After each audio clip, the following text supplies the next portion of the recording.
moment where we've been talking about deism, and as a continental and a British philosophy of the 18th century, and also transitioning into some of the founding fathers' ideals about science and religion, and the distinction between European deism and American deism being, I won't ask for that because I'll just reiterate it, a kind of distinctive take on the deist perspective, which would introduce a little bit more of a religious metaphysic to deism, because it posits that God or the Creator also has in mind a kind of providential destiny for nations, with America on the cusp of its emergence being perceived as one such nation that was now being favored by God. So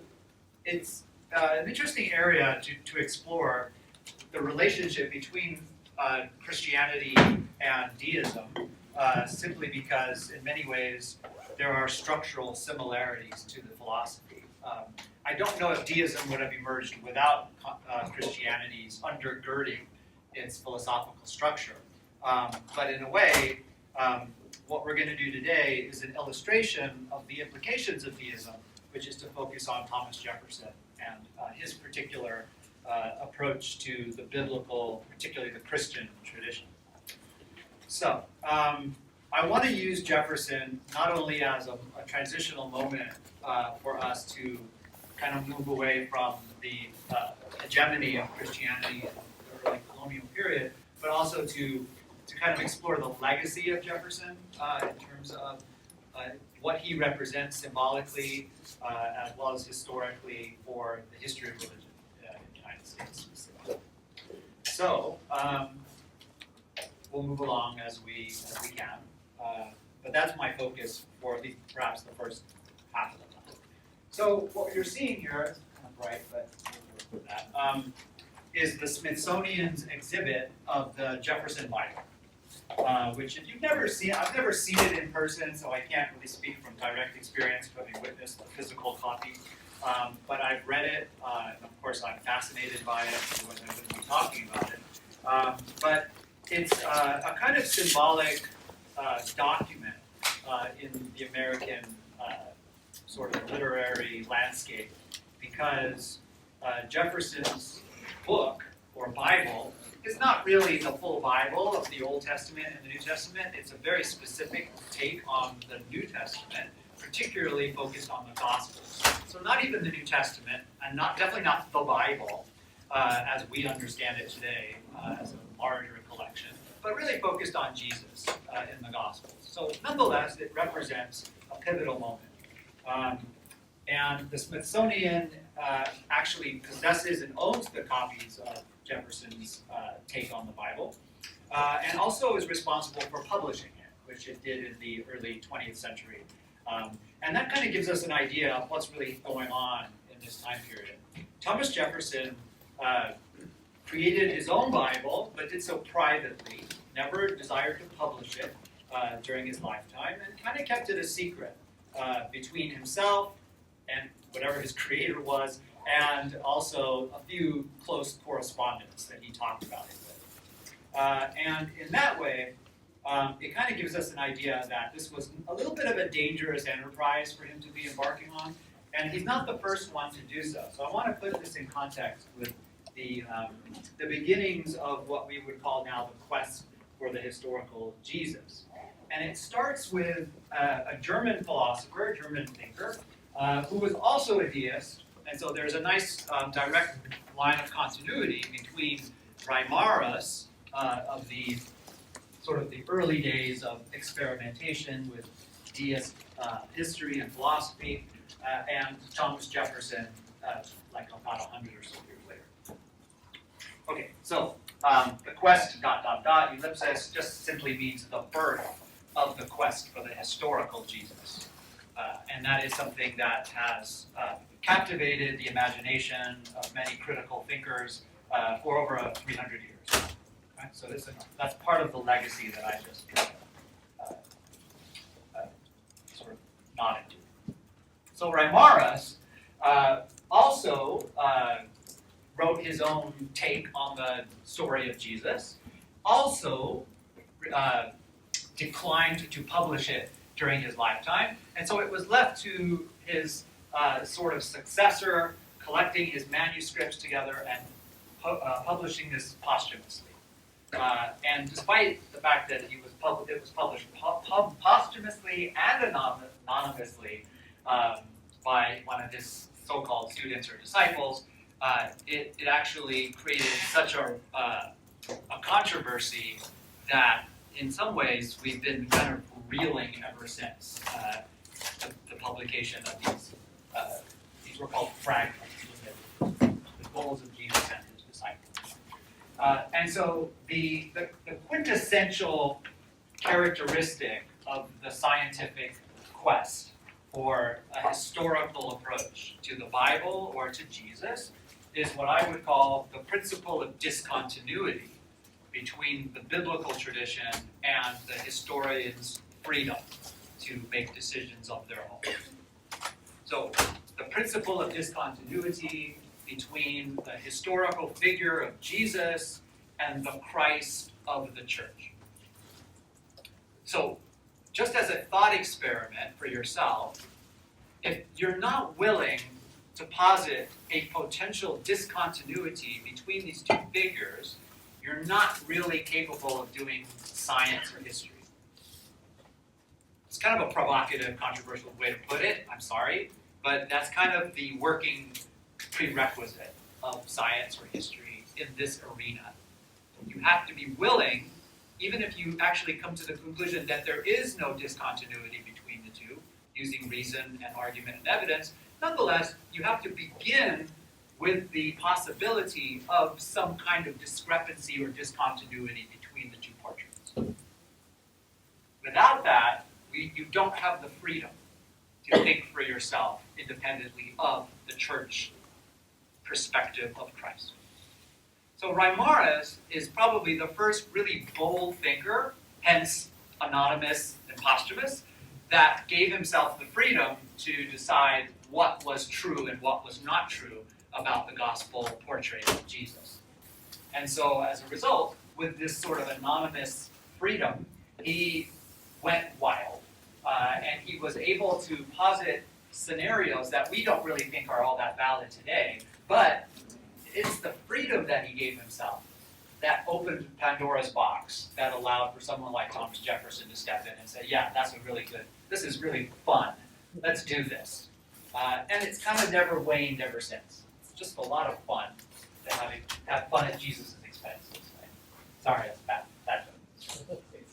Okay, but nonetheless, the 2 points that I want to just draw out are two of the most controversial ones that we could even today discuss amongst ourselves. One, Jesus died a failure. He wanted to be the Messiah. He thought he was the Messiah, but his dreams and his delusions were dispelled on the cross. That was the historical portrait. Whatever Jesus thought he was up to, it just ended in complete disaster. That's a historical, realistic approach to who Jesus was, what he thought he was doing, and the historical, rational conclusion. He thought he was the Messiah, but of course he could not be because he just got killed by his enemies. So he basically defeated his own agenda, which was not to be killed, but to triumph in a kind of military battle with Rome. So that's number one. So with one bold stroke, Reimarus eliminated the whole messianic Christ configuration of the church that says Jesus really was the Messiah, it's just that you don't quite understand how he was. So Reimarus is like, no, he was just a Jewish Messiah wannabe, he died a failure, and then the disciples kicked in and made a myth out of Jesus' life. He never was raised from the dead, they made it up. They faked it. They were deceivers. And they built a church on a false, delusional, conspiratorial, makeshift, make-believe fantasy of Jesus. I thought it was a question. Okay, good. So why do you think it took, so many hundreds of years for this to finally become like a big published sort of movement, when it's like there's several people who did identify that, but they were never heard. He would have probably been killed if he had published this during his life. I'm pretty confident that he would have been taken out. Like, and if not physically killed, his reputation, his career, his ability to make a living, to be a person of some prestige or stature, gone. As happens to people who did do this after him. Okay, and then what about like other groups, like outside groups, people who aren't like subject to the, heading of, not following Jesus. What about other groups? Yeah. There weren't many that were willing to be so bold. This was an elite pastime, right? So this was a private, like I'm in my library, in my study, I'm thinking to myself, I have freedom to think, and the church is not hanging, over my shoulder. So people took liberties, yeah. Like other people though, like foreigners, like they were kind of like IDing it, like, hey, this is fishy. Why is this Yeah, there were both predecessors and subsequent people that experimented like this, yeah. Thank you. But you get in trouble pretty quickly. Okay, so Reimarus introduces this possibility of like deep-seated skepticism towards the biblical tradition. Certainly by the early 19th century, his work is 18th century, 19th century, 1800s. His work is known. It's kind of circulating in the elite theological circles, and that's where we start seeing the relationship between Jefferson and Reimarus. So let's start with, I do have some really fun quotes from Jefferson for you. So let's start with one that I think is probably his most famous one in this context. Jefferson on Jesus. Let's see, it's hard for me to read standing there, so I'll have to do it here. So in extracting the pure principles which Jesus taught, we should have to strip off the artificial vestments in which they've been muffled by priests who have travestied them into various forms, instruments of riches and power to them. I have performed this operation for my own use, by cutting verse by verse out of the printed book and arranging the matter, which is evidently his, Jesus's, and which is as easily distinguishable as diamonds in a dunghill. I don't want to paraphrase that last phrase, but I think you get the idea of what he is likening the corrupted, contaminated Jesus as opposed to the true, pure, original Jesus. Yes, please. Is there historically evidence that Jesus existed for sure? Well, how do you mean by for sure? Like a body, Yeah, photographs, like that? not that, but Yeah. like that someone didn't make it up a couple of decades later, or like just made up. Yeah, it is kind of an ongoing internet battle right now. Like there's a subculture on the internet that's trying to make inroads into historical biblical criticism to argue that Jesus never existed, it really was entirely made up. I don't believe that it's got any good arguments there, but the evidence is so scarce and fragmentary that you could make a case as a deeply seated skeptic, yes, you could. And it's been done, so. I see that also being problematic, because where does that end? Where you can't necessarily prove Alexander the Great. Did. Well, you can, because there were coins issued for Alexander, and then that still could have been representative. You could make the argument of a greater, conspiracy. that's true. Yeah. But no, that just represented Alexander the Right, Great, right. and to strike fear in the hearts of people. There's no body. Again, we don't know where his tomb is. That's true.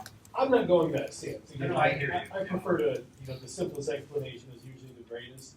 That's So right. again, that's the problem with that argument of, well, Jesus never existed and you can't prove it. And I'm like, usually that argument comes from a place of already a deep-seated doubt, Yeah. and usually dislike for the Christian faith. That's true. Yeah. So it's kind of hard to take an objective stance whenever you're arguing something that, again, historically, we have, contemporary writing, we have, if nothing else, Tacitus and Josephus, So it's like there is some sort of contemporary, right? Well, some people think Josephus just made the whole thing up too. We can make the same argument, right? Yeah.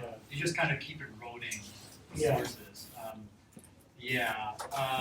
I think Jefferson went pretty far in destroying or at least eliminating the overlay of what he thought Jesus had become. So he was in a way doing what was being just asked, like, hey, what if Jesus never existed? He's kind of saying that. He is saying that the Christ of the church never existed. But underneath the Christ of the church is a man. Right? There is a man there, and he's a good man. So if you go one more step and you go, there wasn't even a man there, now you've really wreaked havoc with the church. That's why it gets so much pushback. Yeah.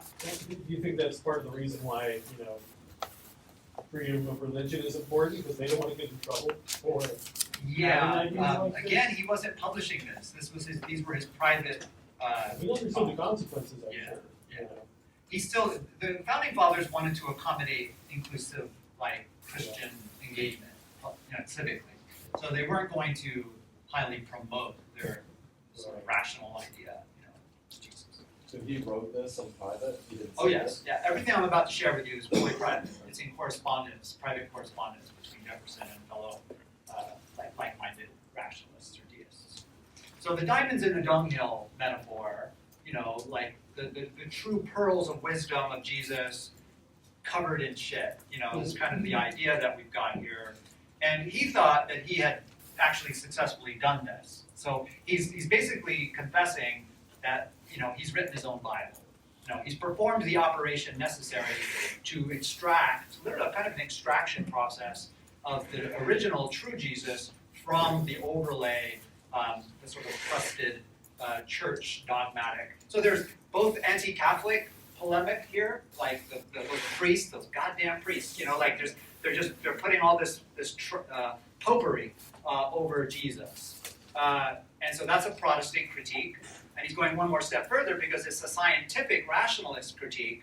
Like, it's not even enough to be critical of Catholicism, you've got to also be critical of the superstitious. Do we know anything about Jefferson's upbringing and family? Were they religious in a sense? Well, I was just thinking that this morning, and I'm like, oh my God, what is he? Was he an Anglican? Was he Presbyterian, Congregationalist? He himself was none of these things. He was a deist. But in terms of, I'll have to Google this later and be like, all right, what was Jefferson's family background? Yeah, that's a good question. Be interesting to experiment. Obviously, he's highly educated, so he's getting exposed to continental philosophy very early on. So here's the handwritten copy of his unpublished book, Life and Morals of Jesus of Nazareth. I'm not sure if those copies are actually the legitimate ones that are in the Smithsonian, but it gives you an idea. It's literally the invention of cut and paste before the computer age, right? So he took 2 copies of the Bible, of the Gospels, of the New Testament, and he decided that he would literally cut out the sayings of Jesus that he thought were genuine and legitimate, and then he'd paste them in his own little book, and he'd throw away the rest.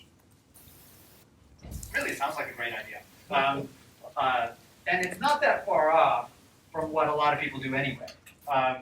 Cherry picking the parts of the Bible that they really like and forgetting about the rest.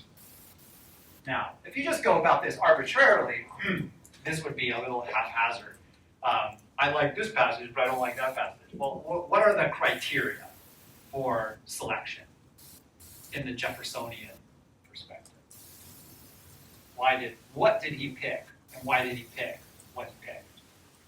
And for that, we would have to ask, what kind of deist perspective do we have? Okay, so right out of the gate, if there's any miracle that's being described, it's out. No miraculous. That conforms to the deist perspective of an anti-interventionist God, right? A God that does not actually intervene miraculously to perform miracles in historical time. Are all these anti-determinists? Anti what? Determinists? What do you mean by determinist? Miracles don't do it. Like Spinoza was a deist, right? Yes, well, it's been a pre-deist. More like a pantheist. Pan or panentheist, depending on how you say it. Yeah, he was like that too. Yeah, no interventions. Yeah, rationalist. So, if Jesus' birth was believed to be miraculous, then how would he have described Jesus existing? Just like a natural person, born like anyone else. So you would remove the supernatural, and you have a natural explanation for how Jesus was born. So when the Gospels describe him as performing miracles, you just cut that out, and you emphasize the ethical, the virtuous teachings that Jesus provides for us. Let me see what I have next. There. Thomas Jefferson. Okay, third president of the United States, obviously, unpublished manuscript is now published, available through the Smithsonian. So if you wanted to read it, he takes the cut and paste approach to the Gospels, which is radical and revolutionary in his lifetime, but now it's kind of standard operating procedure for a historian. This is just how we do it. We try to decide what's authentic and what's not, using some kind of criteria.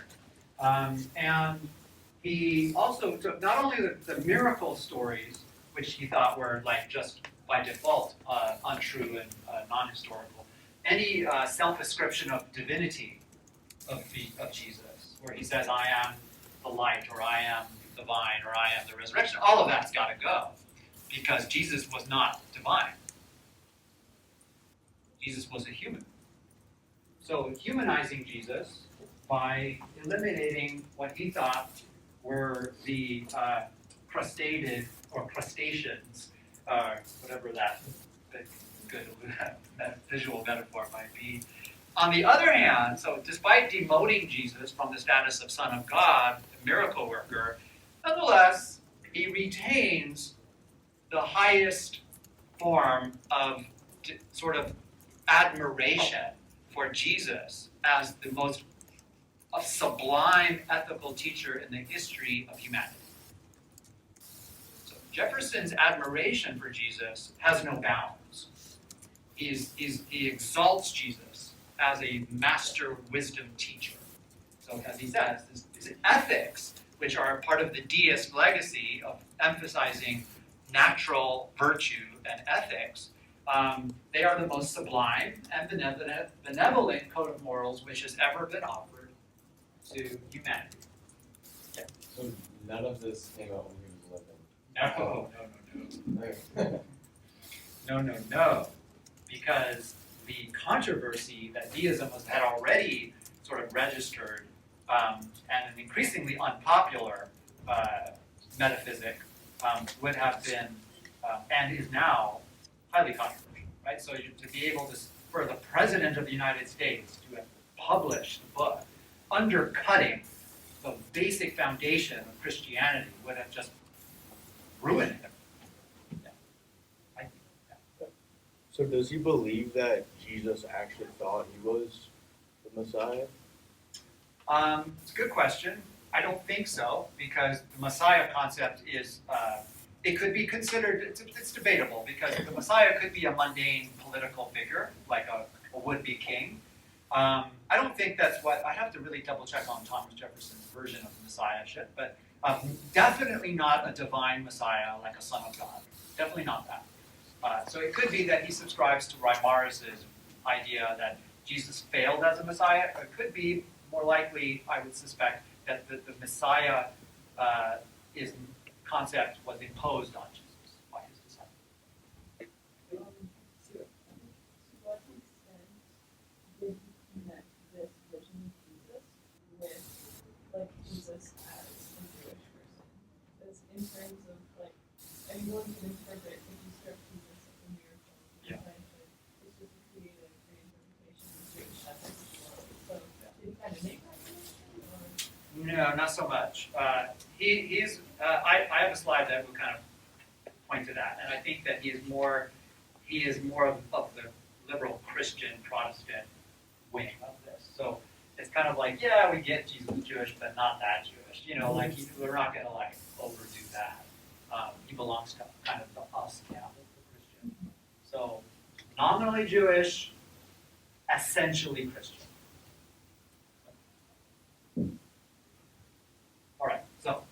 we have a kind of criteria that Jefferson imposes on the evidence that he has. It's not an arbitrary selection of what he just likes personally.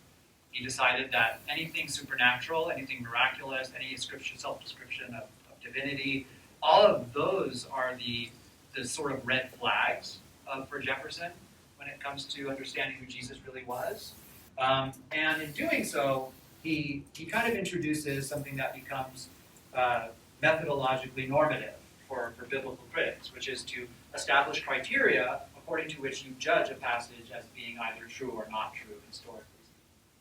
So he's one of our sort of forerunners for this. Let's take a look at a couple other quotes. Kind of put him into a little bit more context for what he thought he was doing. And here he's going off on Christianity. Okay, so the Christian religion, when divested of the rags in which they developed it, and brought to its original purity and simplicity by myself, is a religion of all others most friendly to liberty, science, and the free expansion of the human mind. So here we have a kind of, so interesting, if you just follow my lead and you get rid of all the shit that has sort of contaminated and corrupted the tradition, the religion itself, then Christianity could be rehabilitated and made to be accommodating to our needs of the present era, which are liberty, freedom, and rationality. At what cost? Where is he getting the Christianity is friendly to science? From himself. I see. Yeah. Yeah, that makes the most sense. Yes. Well, it's helpful. Again, private correspondence is. I don't want anyone reading my emails True. 100 years from now and being like, "Hey, look what he thought! Look what he thought!" It's it would be embarrassing, But this is what he was thinking. So he was a man of his time, engaging the rational skepticism of his age, and giving himself the freedom to do so, which I think is admirable. We get to look peering over his shoulder. If this criticism is towards, if it's my understanding, you're saying it's towards a Catholic? I'm sorry, you're too far back for me to read. So, to my understanding of what you're saying, his criticism is directed towards the Catholic Church and tradition? He's going further than that. Yeah, so you could call it a kind of anti-Catholic polemic, because he's definitely attacking the entire framework of the tradition, the 1700-year tradition. On the other hand, he is introducing what will become sort of the primary liberal Protestant version of Jesus. This evolves after Jefferson to become sort of the trademark of liberalism. And I'll get to that. So yes, it's anti-Catholic, but so is a lot of American Christianity anyway. But he's going further because he's introducing a scientific criteria that is eliminating even the Protestant vision of Jesus, the conservative Protestant. Yeah. So in his Bible, he eliminates everything except what he thinks is the purest form of Jesus. So what happens to the entire rest of the Bible? It goes back into the dunghill. Yeah. I want the diamond. I don't want the dunghill.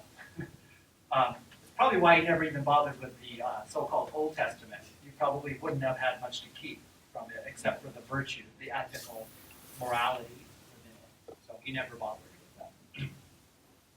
One more quote from Jefferson to give you an idea, a little bit even further about what he thought of what he was doing. So now we've seen that he thought the Christian religion could be rehabilitated, purified, which is again very Protestant idea. We're gonna go further than the Protestant reformers. We're gonna go deep back, all the way to Jesus himself, not just the church, not just the church as a structure, back to Jesus, and that becomes the dream of the quest, the scientific quest for the historical Jesus. And what happens if you do that? What happens if you can get all the way back to Jesus? Well, for Jefferson, that means you're a true Christian. So a more beautiful or precious morsel of ethics I have never seen. It is a document in proof, his Bible, that I am a real Christian. A disciple of the doctrines of Jesus.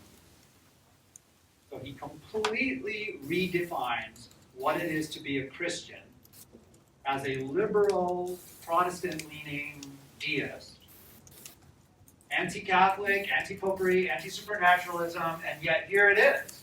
He has just sort of thrown down the gauntlet to create a culture war between those who define Christianity as miraculous and supernatural and those who define Christianity based on the liberal ethics and virtuous system of Jesus' moral teaching. This is still the conflict that divides Christianity.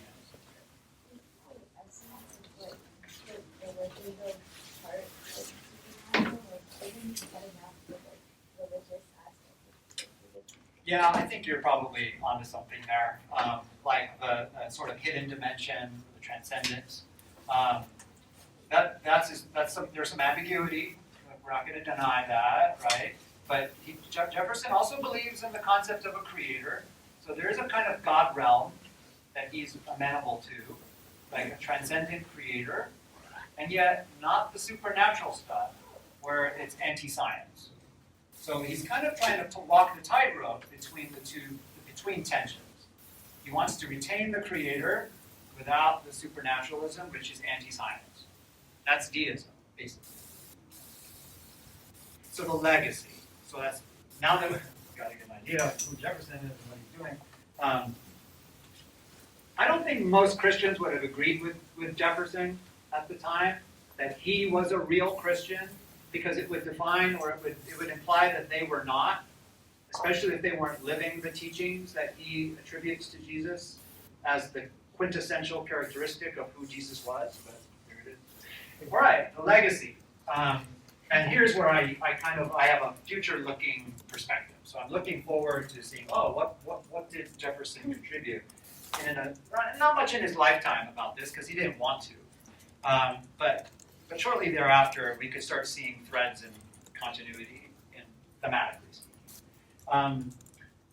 So the legacy of Jesus, deism, Jefferson, Christianity. So he's a product of his time. So he's an American deist and a rationalist, and so his vision of Jesus reflects that time period, that understanding, that kind of bold and stark contrast between the church's Jesus and the rationalist Jesus. He has an anti-supernatural bias, which is very prevalent in science even today. We define nature as not supernatural by definition. Therefore, if you bring something supernatural into the conversation, you're no longer doing science. That's the assumption. He is an early student of biblical historical criticism, which proceeds by analysis, cutting things down to smaller pieces, trying to extract the original forms that the sayings or traditions represent, and throwing away the rest as inauthentic. So there's a selection process that is sort of central to the historical critical task, which is to try to separate what is authentic from what is inauthentic. Jefferson was a little heavy-handed, but nonetheless, he represents the ongoing project of historical criticism. And again, I started with that. Like, if you're not willing to do that, at least to some slight extent, then you're not really engaged in historical work, because you're not giving yourself the freedom. He's not the first and he's not the last, but he represents a really nice sort of place to rest for a little while. He creates his own liberal Protestant Jesus. This becomes Jesus, the teacher of wisdom, who does not traffic in supernaturalism and miracles, is the liberal, progressive Protestant vision of Jesus. It's liberal because it has the freedom to question the authority and the dogmas of the church. It's Protestant because it wants to go back to the purest form of the original tradition. And of course, you can't get rid of Jesus because he's the sort of culture hero of Western civilization. So liberal, Protestant, Jesus. Would you say that he still worshipped Jesus? Or Yes, but not as God. So in the liberal Protestant trajectory that he's part of, Jesus is elevated to the status of the finest human being that's ever lived, but he's still not God. So he still becomes a kind of human exemplar rather than a divine agent. So it's kind of like a demoting, but also an elevation. Like he's way better than me, but I don't worship another human being. So it's liberal because it has the ability to question the church, and Yeah. it's Protestant because Because it emerges from within Protestantism, right? So and the Protestant ideal from the very beginning is to get back to the original purity of the church. Now, Martin Luther thought he could do it by accessing the scriptures. The scriptures were the authoritative foundation. But what Jefferson has just done is he's cut the scriptures into pieces. And that's what historical critics do. They say, you know what, the scriptures are not a solid, reliable foundation for historical knowledge or for theological conviction. So the scriptures have now entered the same process that the Catholic Church went through by the Protestant reformers. So now the scriptures are no longer stable. They can be cut up clumsily, but nonetheless, you can use scissors and paste to get what you want from them. Yeah. Was there any question, if you're questioning the scriptures that are there, I mean, was there any rethinking of what is canon or not at that point? No, it's so fixed. That's interesting. It's so fixed. The canon was fixed in the 4th century. Right. Right, so- Well, what are we going to do about that? You know, But I mean, if you're already cutting and pasting the Bible, like, what's the issue of adding a whole book? Or well, take a look at this image on the right. That was Right? my next 5 question. Gospels. right, what's the 5th gospel, or is it The Gospel of Thomas. Yeah. But the 5. So this is where the legacy kicks in the 1990s. A group of scholars, prominent mostly North American scholars of Jesus, decided to go on a new quest for who Jesus was, what he really said, and what he really did. They dedicated their book to Thomas Jefferson. Okay, 250 plus years later, and they did the same thing. They extracted the original Jesus from the Gospels using color-coded black and red and pink and gray colored beads to kind of decide what was genuine and what was not. And they created their own liberal Protestant Jesus, a Jesus who looks exactly like Jefferson. He doesn't perform miracles. He doesn't think he's the Messiah. He's a teacher of wisdom, and this created massive controversy when it was published. I guess that begs the question of why is Thomas excluded? Like, it seems to be the most, it's hard to say, accurate version of the Gospels. I mean, the only thing I could think is just sort of the anti-messianic view. Not necessarily anti-messianic, but exclusionary messianic view. Yeah, it definitely is not conforming to the messianic profile of the other canonical gospels. But the message seems to be clear, Well, in a sense. in some ways, yeah, because it's borrowing material. So the 5 Gospels represents a radical perspective because it's saying the canon is not appropriate. So our present day, the Gospel of Thomas should be added to the 4 Gospels as a 5th. And most people today, since the publication of this book, have come to the conclusion that Thomas is much later than the canonical Gospels, and it depends on them to a large extent. Therefore, it's a secondary text. That is not quite right, because there are many passages in Thomas that are independent of the canonical Gospels. But Thomas is a more sophisticated philosophical text, because it represents the sort of the Platonic tradition. And so it does collide with the metaphysics of the apocalyptic Jewish tradition in the Gospels. It's a good juxtaposition. But the legacy of freedom to decide who Jesus was, and what he taught, and what he represented is still present. I saw a hand, so please don't be shy. Yeah, I was just wondering, you kind of alluded to it earlier, but do you think that he would have Jefferson was hesitant to exclude Jesus entirely or go to some other tradition just because it was so ingrained in the Western culture and what he would have known, or like it's too radical? Because it seems like if you're going to throw out 80% of the religion, like why bother, you know? Yeah, that's a good question. I think there's residual attachment to Jesus. Like, you can't help it. You grew up with him, you know. I also think that because he kept it secret and private, he had no intention of kind of creating controversy during his lifetime.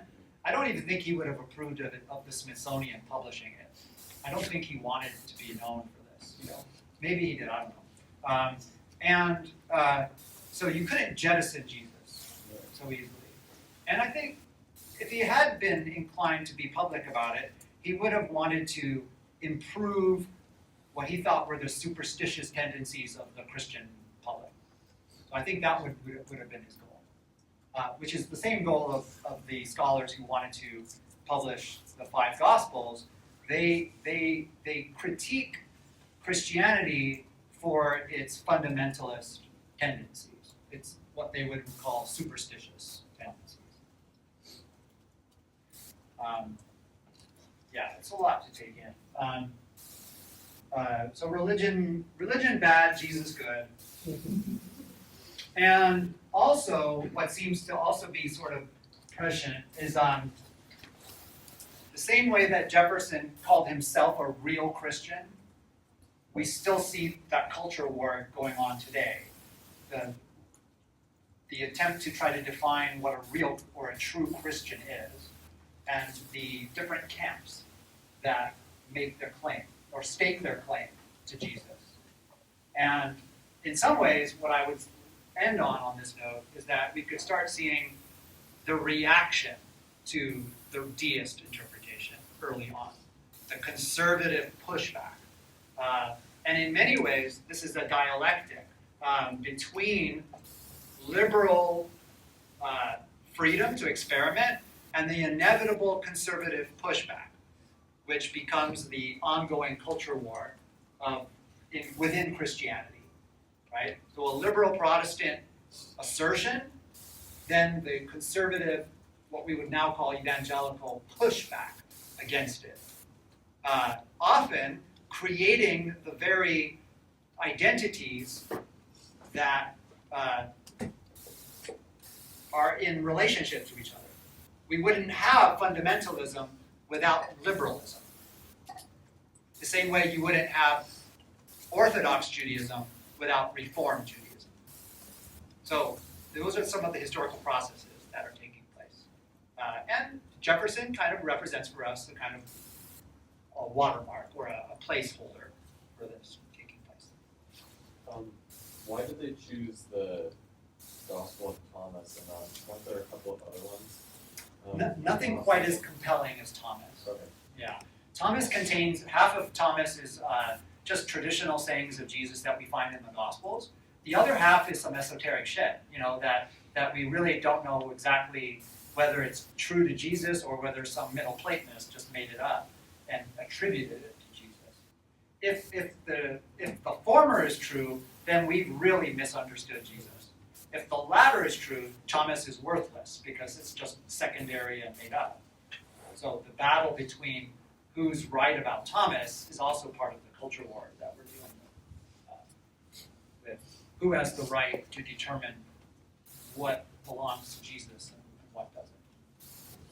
Was Jesus a Middle Platonist, philosopher, and kind of proto-Gnostic, or was some delusional disciple of his and such? Shoot. Would that be something we should possibly investigate, or do you think that would be kind of over our head? No, it's not over your head. It's kind of a passe argument now. The scholars have already kind of decided what's what, and Thomas has been thrown away because, in terms of the actual text, it's later than the canonical Gospels. It can be shown to be secondary, and so in historical critical terms, if it's secondary and dependent on the canonical Gospels, it's not as valuable. It would be way cooler if it were earlier, then we could undercut the canonical Gospels, and Thomas could be number 5 or number 1.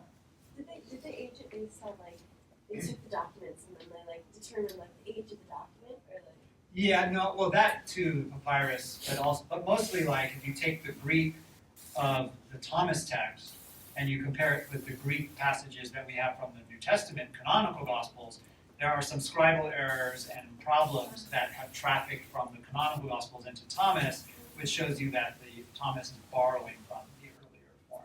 So it's kind of interesting. Technical stuff. Okay, so moving along, leaving Thomas Jefferson behind, and leaving Thomas behind, a kind of introduction to the Second Awakening, Second Great Awakening. This is, of course, post-revolutionary in its time frame. And so somewhere in the middle there of the Second Awakening, which is sort of largely encompassing 1800 to 1850, we start seeing some of those similar sentiments that we now register as manifest destiny. That somehow there's been a kind of providential intervention in the American project, and it's not just a political experiment in the imagination of the revivalists like Lyman Beecher. It's what God has done. And so the American Republic, the creation of the United States of America, where freedom of religion is energized, where people are excited and enthusiastic about expansionist, settler colonialism, this experiment of what is possible with the right conditions. It's got some seriously religious overtones to it. So the creation of the United States is not simply a political experiment.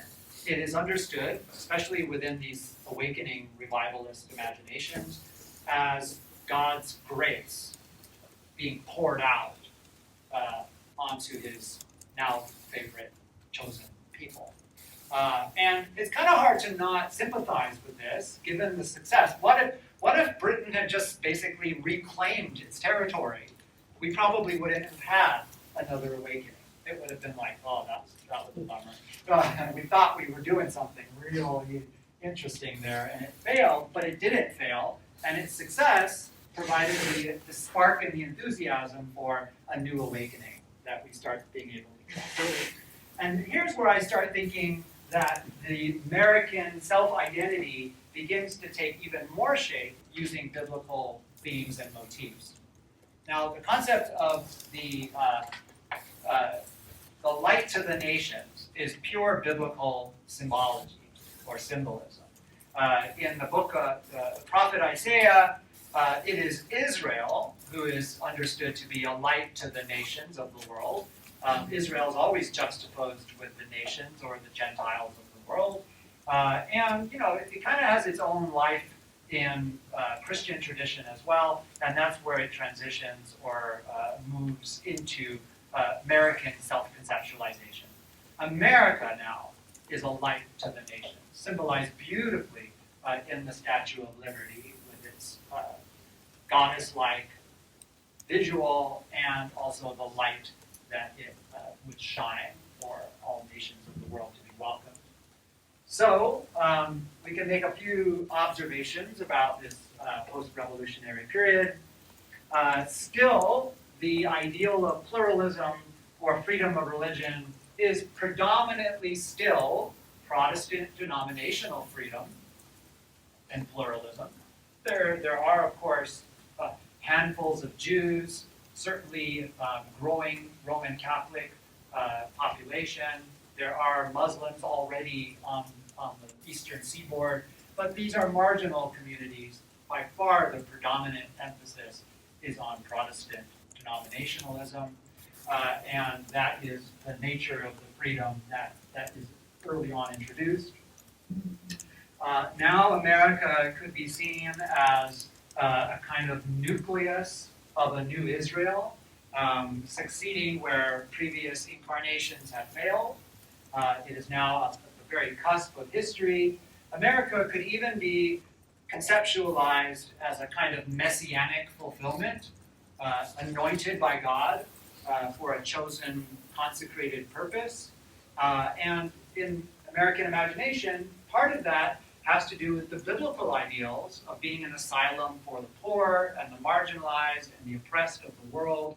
And so these noble ideals of being welcoming, of being open, of being visionary, being messianic, of being end-time oriented, they are derived from the Bible, and they have a kind of American stamp on them as well. America, as a light to the nations, could be regarded now as God's chosen servant. So the concept of a light to the nations is synonymous with the concept of the servant of God. The servant is Israel. Israel is a light to the nations. Now it's America. Yeah.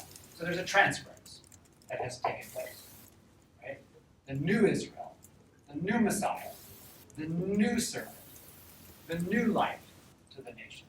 Right? These are all biblical, resonating with biblical ideals, and America ultimately is the new Eden, the new promised land. Sorry if this is off topic, but what is the quote unquote obsession that Protestants have with Israel nowadays? You mean the contemporary? Right, Yeah. right. I can't understand why they care so much. What a great question. Yeah, no, it's a really interesting one. There are different camps within Protestantism, but I was just listening to a podcast on this the other day. So depending on whether we're talking about like Christian Zionism, or evangelical fascination, engagement with Israel, we have different conversations. So depending where's your angle, I can kind of give you some response. Well, I just see like with all these excursions back to Israel, people went back to the Holy Land, and there's certain like they have to get rid of the Muslim population out of Israel to restore Israel. It's a great question. I know we have people in the class that would love to chime in on this. So, however, I'll just say a couple things because it's really interesting here. So mostly an evangelical fascination, right? So evangelicalism has committed itself to supporting Israel, largely because there are many factors, but largely because it does play a substantial role in evangelical end time scenarios. Like the restoration of Israel as a nation, and then of course the 1967 so-called liberation of Jerusalem and reunification were seen as fulfilling end time prophecies. So they are harbingers of second coming thought. Right? So Jesus is going to return because all the Jews are coming back to Israel, which will then inaugurate this second coming. So it's kind of this is very cynical, but it's actually fair and true that largely evangelical support for Israel is because there's a sort of quiet recognition that this is fulfilling biblical Christian prophecies. And the Christian prophecy, sorry to be cynical, I'm sorry, but the ultimate goal is the conversion of Jews to Christianity or their annihilation. So it's kind of a backhanded compliment for an evangelical to. Sorry, I don't mean to be offensive, but it's backhanded because on one hand they're like, yeah, we'll give you money, we'll give you support, we'll support your settlements, we'll give money to your government, but our real agenda, our main agenda, besides just loving pilgrimage to the Holy Land, is we have a picture in our minds about how this is going to end, and it's really good for us, not so good for you guys. But we're not going to tell you that. And Israel will take the money, because who wouldn't take the money, and they'll kind of compromise their self-understanding by allowing for the influx of evangelical support, which makes so much sense politically right now. But it's compromised because they know there's that agenda, but they just don't want it. Sorry, it's really bad. It's really bad. But there's also liberal Protestant support, which is compromised by its the ambiguity of wanting to be pro-Israel, but also being very pro-Palestinian rights. So the liberal Protestant world is split in two between those two attachments. Evangelicals are completely fair. They're like 80+% of them would say complete support for Israel, no questions asked. So tell me I'm wrong. Something else interesting that I've noticed about evangelical attitudes towards Israel and Palestine is that they very much, like not to generalize, but very much superimpose biblical, like the Protestant most reading of what they call the Old Testament, they superimpose biblical tensions between like Ishmael and Isaac onto the Holy Land and say that was continued to take because it's like that way in the Bible and it's like a creedal concept. So Yeah, that's fair. Yeah, we can definitely retrospectively, find it. So I've oversimplified everything like I always do, but still, that's I think there's traction there. And of course, no one wants to comment on this, which is okay. I do think some of the Christian passages with Israel, or like the people of Israel, possibly in the Old Testament and the New Testament, and just the fact that they like to go to tourism here, Jesus walked. Of course, yeah, I did mention the pilgrimage thing, yeah. So every single Christian should visit the Holy Land, the land of Israel. Why not? Yeah, why wouldn't you want to? I mean, you don't want to get bombed, of course, but the idea is you're seeing where your religion was born. Why wouldn't you want to see that? So yeah, foundationally, there's absolute commitment to like, I don't want that to be destroyed. I want it to be preserved. I want to see these places. But then in the evangelical world, it has this end time fulfillment prophecy thing, and that's where it gets tricky. Yeah, of course. I just, you want to go, you want to see it. There's no substitute for stepping foot in a place, for whatever the reasons may be. I just want to say, I think your interpretation of the evangelical fascination with Israel, from my experience anyway, is dead on. And I mean, not for nothing, that is the location of Megiddo, where Armageddon is going to take place. So, but I think there's also this weird leftover idea from the Crusades, technically, where it's like Christians think like, it's like it's Israel is for Jewish people, but it's still ours. Like this Crusader leftover, where it's like in the end, we're gonna have it. Yeah, there's a dual claim. Yeah. So you're right. Yeah. And again, it goes back to the idea where it's either all the Jews are going to convert to Christianity and see the way, or it's like they're just going to be wiped off the face of the earth. Yeah. And either way, we're going to own Jerusalem and Israel. It'll be a Christian stronghold again, especially by the time of the second coming. Yeah. So I'm afraid so. again, the cynicism runs deep, but I don't think there's any way around Well, it. I don't think it's cynical if that's what they actually think. True. It's just being honest about it, being able to talk about it. And, okay, let's move on. Can't help myself. Right. So the Second Awakening, right? So we need to kind of move along into the 19th century now, where things get much more complicated because those darn denominations just keep appearing. And we start getting things more invested because of the atmosphere of the post-revolutionary fervor. So this is a little bit more of a nebulous thing. I think that the First Great Awakening set the template for revivalism. And when we start talking about subsequent revivals, they're sporadic, they're occasional, they're maybe not as centralized and focused, but there's a sort of general trend to start seeing things move along in a similar pattern. So we start seeing around the turn of the century a kind of renewal of awakening or renewal of revival movements, but now in a much more competitive marketplace with official freedom of religion to work with. Right? So it's even more hyper-focused on competing denominational forms, which is going to have tension also within it. One of the major transformations that take place in terms of institutions is that when Britain is defeated and America is ascendant, the Anglican Church that is still located in America becomes the Episcopal Church. Right? So it's a shift in name, but also in institution and structure and political loyalty. So the Episcopal Church now becomes the official wing of Anglicanism, but in a very Americanized stamp. So it has a separate but related identity structure. Around the turn of the century, Baptists are the most numerically dominant denomination. So this will shift in about 20 years. By 1820 or so, it's the Methodists who have the highest numerical strength in America.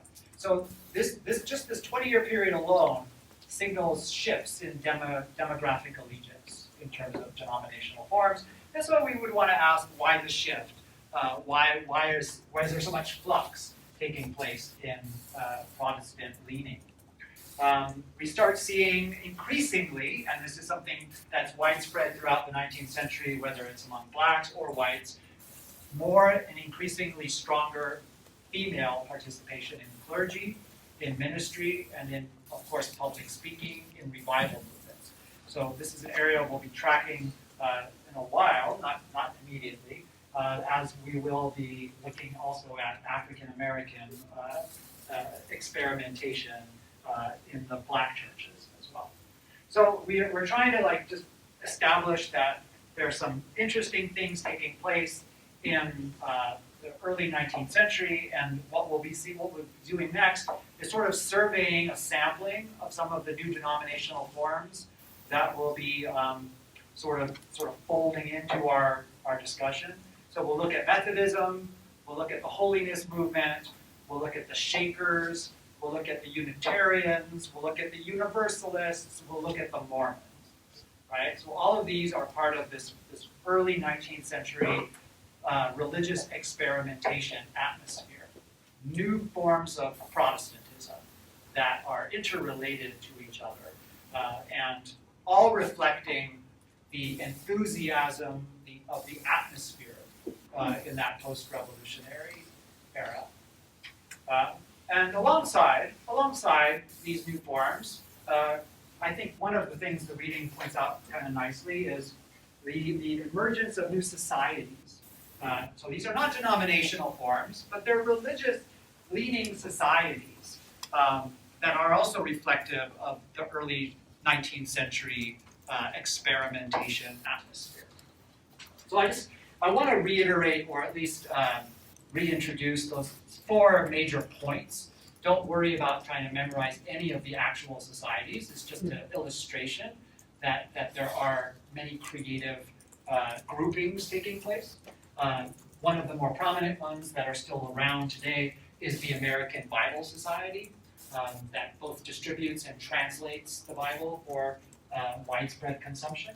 But it's those 4 bullet points on top that I really wanted to flag as indicative of why Americans in the early 19th century turned towards the creation and construction of societies, and why the atmosphere is conducive for those formations. So one is an increasing awareness of Protestant solidarity, right? There's an awareness now that there are many forms that Protestantism takes, and yet the forms didn't necessarily lead to competition, rivalry, and conflict. In fact, they could often lead to people of like mind coming together for common cause. And as long as the cause could be a source of unity rather than division, different denominations could cooperate and collaborate on certain projects, like abolition, or temperance, or translating the Bible, or charitable acts and institutions. So those are things that Christians could make common cause about.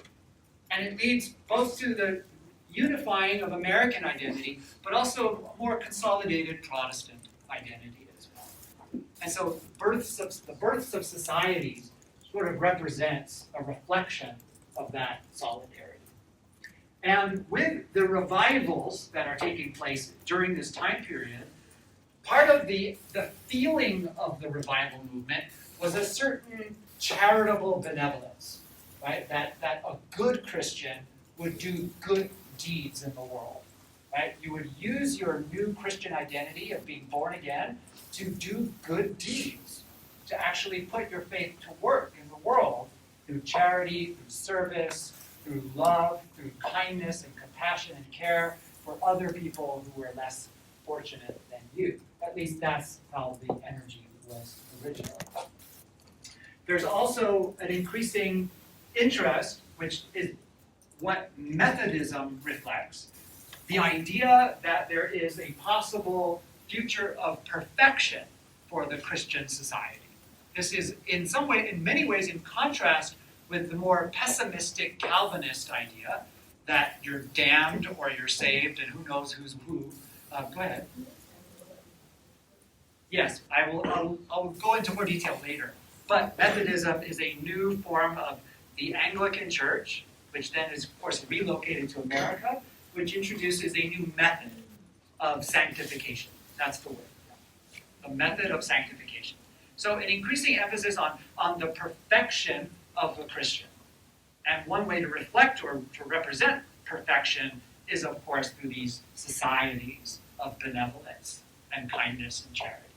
So this is an angle that reflects a different change in the American Protestant arc, right? Moving into a more social gospel atmosphere, doing good things as a result of the revival transformation. And the fourth point, which again reflects what would ultimately be called a social gospel, is that the idea is that the true Christian contributes to the perfection and the transformation of society, right? To reflect on earth the kingdom as it exists in heaven. So these are really noble ideas that are energizing and influencing and inspiring the societies under the Christian umbrella, bringing Protestants together in ways that they hadn't been able to collaborate before, and able to do so with a very constructive and, as I've said, benevolent emphasis. So the societies that many of which are still active and present, are kind of like an adjacent wing of the denominations. They're independent, they're autonomous, but they're reflective of the new atmosphere of that early 19th century world. And I know I'm burdening you with a lot today, but I'm debating whether I want to keep going or not. What do you think? Want to stop to it? Or ask a couple questions and I'll stop doing stuff. Yeah. Was there also like the idea that if others weren't like changing, like being kind of perfect, like living with the world, they were taking others who were? If they want to like convert like everybody else to like follow this perfect idea so that it would be perfect? It was kind of infectious.